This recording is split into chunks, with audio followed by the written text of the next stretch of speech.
horses out. We have okay, approved. Pass to begin, Si Senor. And on the outside, Darlev, Tiger Moon.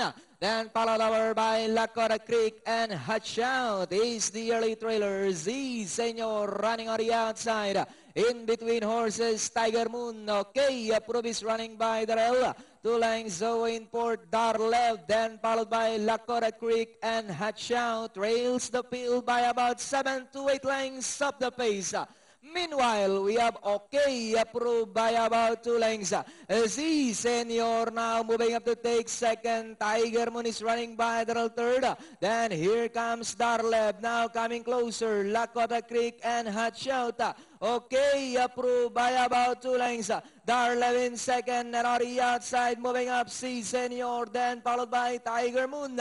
Okay, approved. Darlev now moving up on the outside. Si Senor is racing in third and moving up is Lakota Creek. Darlev takes the lead by about 2 lengths. Si Senor now moving up on the outside running by the release. Okay, approved as they come down at the last 150. Darlev by about 2 lengths. Si Senor is on the outside second, but it's still Darlev by about 3 lengths over Si Senor. Entering the finish line, it's Darlev, Si Senor, Lakota Creek, then comes Tiger Moon, Hatchout, okay, approved. Talagang unbeaten. Up to now, itong si Darlev with JT Zarate.